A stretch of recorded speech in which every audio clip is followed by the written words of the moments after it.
नमस्कार दोस्तों, आप देख रहे स्टोरी टेलियो 2.0 और आज मैं आपको सुनाने जा रहा हूँ एक ऐसी सच्ची घटना जिसने सोशल मीडिया से लेकर पूरे देश को हिलाकर रख दिया।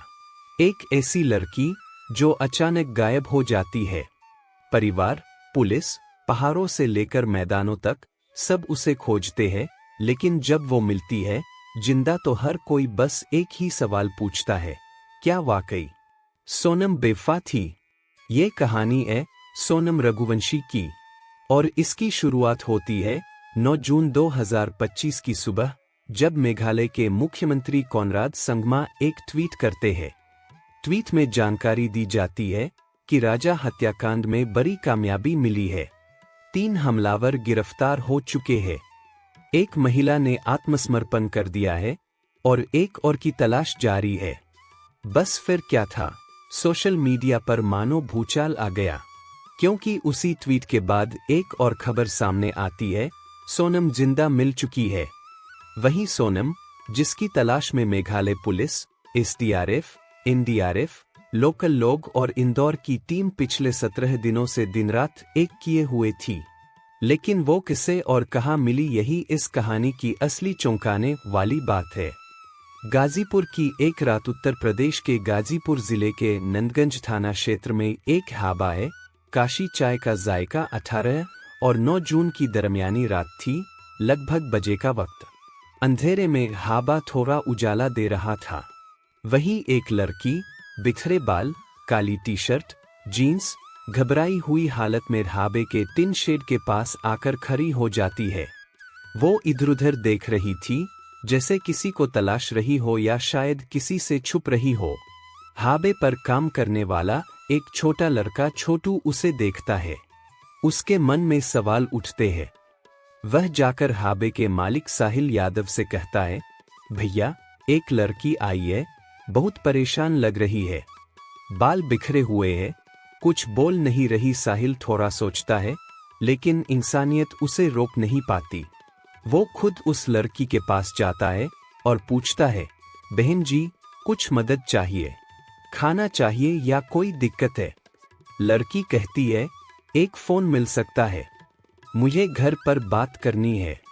साहिल थोड़ा हिचकता है, पर फिर सोचता है, ये मेरी बहन होती तो। वो हिम्मत करता है और अपना मोबाइल उस लड़की को थमा देता है। लड़की फोन पर बात करती है, लेकिन उसका रोना थमता ही नहीं। वो बस रोती जाती है। साहिल और छोटू दूर खड़े हो जाते हैं। ये जानने की कोशिश नहीं करते कि वो किससे बात कर रही है, बस उसे थोड़ा स्पेस देते हैं। उसी समय एक महिला जो परिवार के साथ ढाबे पर आई थी, लड़की को रोते हुए देखती है। वो पास आती है, उसकी पीठ पर हाथ रखती है और कहती है, बेटा, क्या बात है? कुछ गलत हुआ है? बताओ, मैं मदद करूंगी। लेकिन लड़की कुछ नहीं कहती, बस रोती है। महिला जाते जाते साहिल यादव से कहती है, भैया, पुलिस को बुला लीजिए, कहीं बाद में कोई मुसीबत ना खड़ी हो। साहिल को बात समझ में आती है। वो फौरन 112 पर कॉल करता है और बताता है, एक लड़की है, काली टी शर्ट, काली जीन्स में है, अकेली है, डरी हुई है, शायद परिवार से बिछड़ गई है, आप जल्दी आए। पुलिस मौके पर आती है। समय अब रात के लगभग 3 बजे का हो चला था। सोनम की पहचान पुलिस उस लड़की को अपने साथ महिला थाने ले जाती है। वहां से उसे जिला अस्पताल के परिसर में बने वन स्टॉप सेंटर सक्सी में शिफ्ट कर दिया जाता है। वहां उससे धीरे धीरे सवाल की जाते हैं, तुम्हारा नाम क्या है? सोनम रघुवंशी, लड़की जवाब देती है। ये नाम जैसे ही पुलिस सुनती है, उनके होश उड़ जाते हैं। यही नाम पिछले 17 दिन से देश भर की सुर्खियों में था। पुलिस फिर पूछती है, कहां से हो? इंदौर, मध्य प्रदेश। अब पुलिस समझ जाती है कि ये वही सोनम है जिसकी गुमशुदगी और उसके पति राजा की हत्या की गुत्थी मेघालय के पहाड़ों में उलझी हुई है। और अब वो लड़की हजारों किलोमीटर दूर उत्तर प्रदेश के एक ढाबे पर मिली है। गाजीपुर पुलिस तत्काल लखनऊ के law and order chief Amitabh Yash को सूचित करती है। फिर संपर्क होता है मेघालय पुलिस और इंदौर पुलिस से।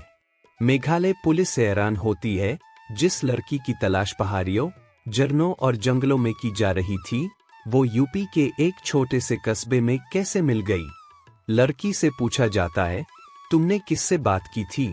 वो कहती है, अपने भाई गोविंद से। गोविंद वही था जो मेघालय में अपनी बहन की तलाश में पग पग पर साथ था। अब उसका फोन आया और सब कुछ बदल गया। अब सवाल उठता है, क्या वाकई सोनम बेवफा थी? यह वही सवाल है जो सोशल मीडिया पर वायरल हो गया।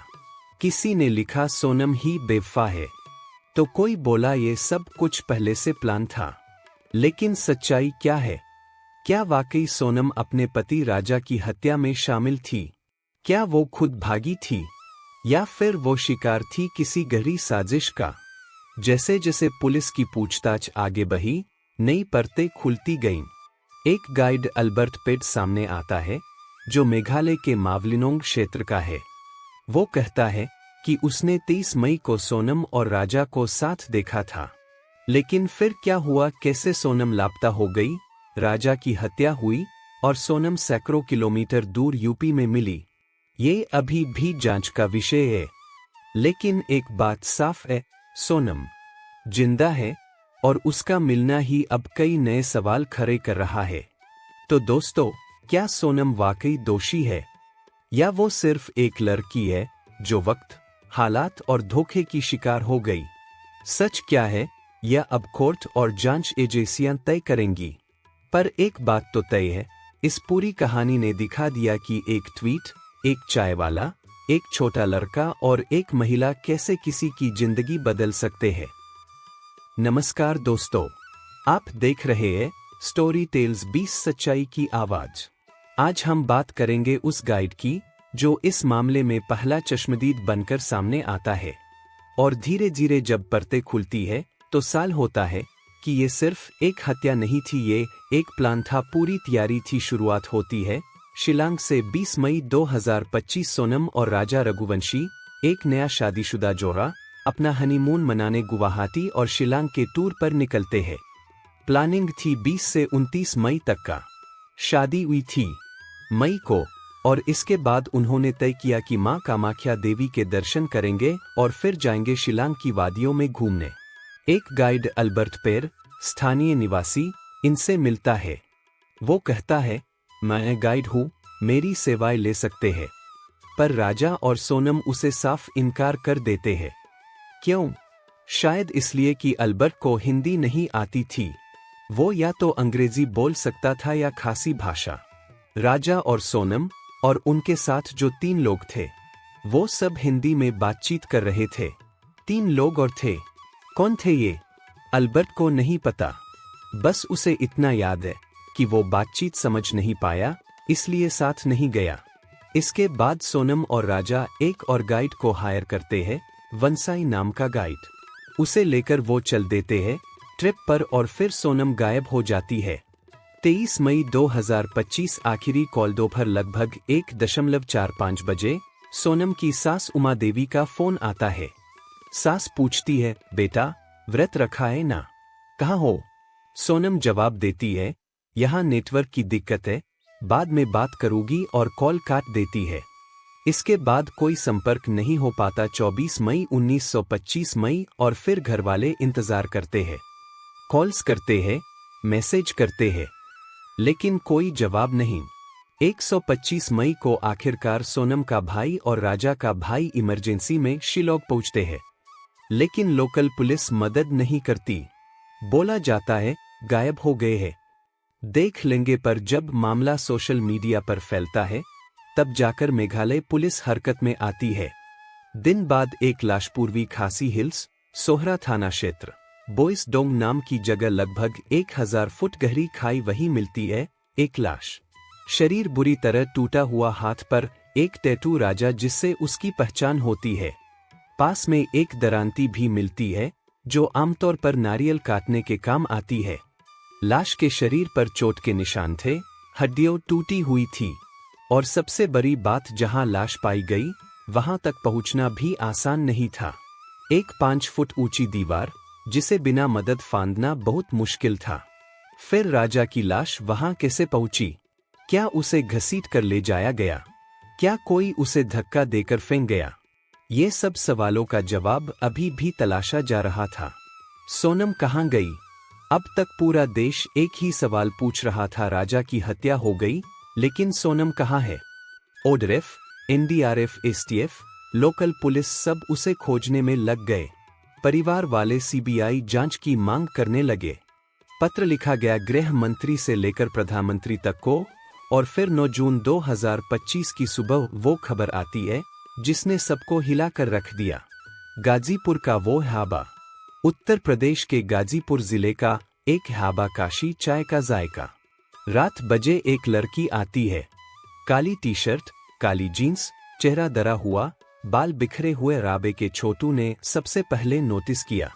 फिर ढाबा मालिक साहिल यादव ने हिम्मत दिखाते हुए मदद की। फोन दिया, लड़की ने कॉल किया अपने भाई गोविंद को। फिर पुलिस बुलाई गई और पता चलता है ये वही सोनम रघुवंशी। अब सामने आता है पुलिस का दावा। मेघालय के डीजीपी इदा शीशा नोनग्रोंग एक प्रेस नोट जारी करते हैं। कहा जाता है मध्य प्रदेश के 3 लोगों को गिरफ्तार किया गया है, साथ ही एक महिला यानी सोनम को भी हिरासत में लिया गया है। पुलिस का दावा है कि राजा की हत्या में सोनम का हाथ है। उसने लोगों को हायर किया और ये हत्या करवाई। पर क्यों? क्या राजा उसके साथ बुरा व्यवहार करता था, या फिर सोनम का किसी और से रिश्ता था, या फिर ये सब एक प्लान्ड मर्डर था? सोनम का पक्ष क्या है? सोनम अभी पुलिस की हिरासत में है, उससे पूछताछ हो रही है, पर सोनम के परिवार वाले कहते हैं हमारी बेटी निर्दोष है। वहीं सोशल मीडिया पर 2 धड़े बन गए हैं। कई लोग कह रहे हैं सोनम ही बेवफा है, कुछ कह रहे हैं साजिश है, शायद उसे फंसाया गया है। अंत में दोस्तों, अब सवाल ये नहीं कि सोनम जिंदा है या नहीं, अब सवाल है क्या वाकई सोनम ने अपने पति की हत्या करवाई, या फिर वो खुद भी एक शिकार है? इसका जवाब आने वाले दिनों में जांच से मिलेगा। पर एक बात तय है, जो कुछ भी हुआ वो प्यार, यात्रा और भरोसे के नाम पर एक खौफनाक कहानी बन चुका है। अगर आप चाहते हैं कि मैं इस केस की अगली अपडेट भी लाऊं, तो कमेंट करके बताइए।